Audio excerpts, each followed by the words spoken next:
Alors Mathieu Jaton, est-ce que tu t'es particulièrement levé du bon pied ce matin ou quand on a l'impression que tu n'as jamais été aussi heureux par rapport à une édition?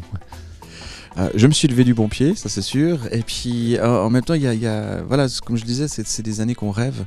On rêve d'un soleil comme ça, on rêve des artistes heureux, on rêve du public qui sort avec le sourire sur les lèvres. On rêve de ces concerts de magie où on sent qu'il y a un truc qui se passe. Donc voilà, je touche du bois pour que ça continue jusqu'au bout.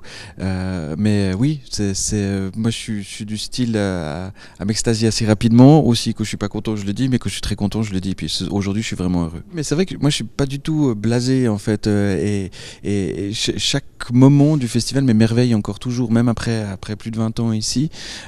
Quand je vois un Kravitz qui se donne à fond, que je vois un Santana qui a une patate comme il n'a jamais eu, quand je vois un Fakir qui amène Ray Morris sur scène, quand je vois tous ces moments-là, je suis comme un gamin encore, j'ai les yeux qui pétillent, je me dis c'est magnifique. Puis c'est vrai que bon, le soleil il aide en plus parce que tout le monde est de bonne humeur, c'est facile, que les artistes montent au chalet, ils disent putain je suis au paradis, c'est génial. Donc il faut vraiment avouer que la météo elle change. Alors ça change pas spécialement dans les salles, mais ça change avant dans la préparation. C'est beau. Est-ce qu'il y a eu vraiment beaucoup de monde sur les quais ou il y a eu, peut-être vu la canicule, un petit peu moins de monde que tu espérais? C'est entre deux. Je veux dire que c'est pas aussi exceptionnel qu'on puisse l'imaginer parce qu'il y a une canicule, simplement parce que ça a changé le comportement du festivalier automatiquement et on comprend très bien, c'est qu'on vient plus tard. Avant la cohue sur les quais c'était plutôt du 18-20 heures, là c'était plutôt du 21-22 jusqu'à minuit, donc ça a changé le comportement.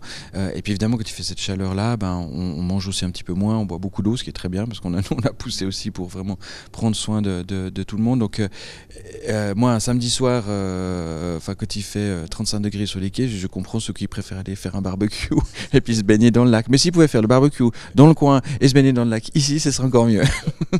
L'année prochaine c'est le 50e, on se paye tout ce qu'on veut. Non, malheureusement c'est pas la réalité. Mais je pense qu'au niveau artistique il faut qu'on reste la tête froide aussi. C'est pas parce qu'on a 50 ans qu'on explose le budget puis qu'on part dans tous les sens puis qu'on arrive à la fin on n'a plus un rond. Il faut vraiment qu'on réfléchisse et on doit rester sur un équilibre qui fonctionne à Montreux, un équilibre tel qu'on l'a cette année avec des jeunes, des découvertes. Oui, mais ces dernières années on a eu Stevie Wonder, cette année Lady Gaga, alors il y aura forcément minimum un incroyable artiste. Écoute, que le dieu du spectacle t'entende. Mais oui, évidemment j'espère, et puis ça nous met un peu une pression. C'est vrai que ça fait 2-3 ans quand même, on a des trucs fous, des trucs qu'on espérait depuis des années. C'est vrai que cette année Lady Gaga, Stevie Wonder, Pharrell Williams, Prince 3 fois en 2013, Leonard Cohen 2 fois en 2013. Donc voilà, c'est pour ça que je clôture un peu en disant que je suis dans un rêve, parce que c'est l'impression que tout fonctionne. Maintenant on est quand même réaliste qu'on vit dans un milieu où on maîtrise pas ces paramètres là, et que bien sûr s'il y en a un l'année prochaine ce sera super, s'il y en a pas il y aura beaucoup de gens déçus, on va me dire c'était une année en demi-teinte.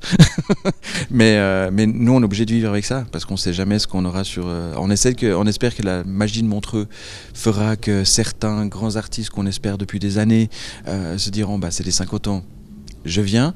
Et ça sera super, et évidemment je serai encore plus heureux l'année prochaine. Et puis tu disais aussi les 50 ans, c'est penser aux 50 prochaines années. Ça veut dire quoi? Ça veut aussi dire qu'il faut vraiment miser cette année-là sur les petits jeunes parce qu'on veut les garder pour les années futures. Pas plus que d'habitude, mais pour moi ce que je le dis c'est vraiment c'est d'essayer, et je dis bien d'essayer parce que c'est pas toujours facile, d'honorer l'histoire et d'honorer ce qui a fait l'ADN de Montreux, ce qui a fait l'histoire de Montreux et son patrimoine, en l'imaginant tourner vers l'avenir. Et ça, c'est peut-être des petites choses, hein, si tu veux. C'est peut-être que justement un artiste de légende qui a fait l'histoire de festival vienne, mais avec des jeunes musiciens aussi. C'est peut-être juste ça. C'est pour montrer que je prends un exemple comme un artiste comme Santana qui a 40 ans d'histoire à Montreux, que si un artiste vient comme ça, il va peut-être chercher ce qui se fait aujourd'hui dans la musique, que ça soit dans la musique orientale, que ça soit dans la musique indienne, que ça soit dans la musique africaine, et c'est d'être moderne à ce niveau-là. Et c'est pas juste peut-être de refaire Smoke on the Water, mais c'est peut-être de l'imaginer comment il peut être demain avec les artistes de demain.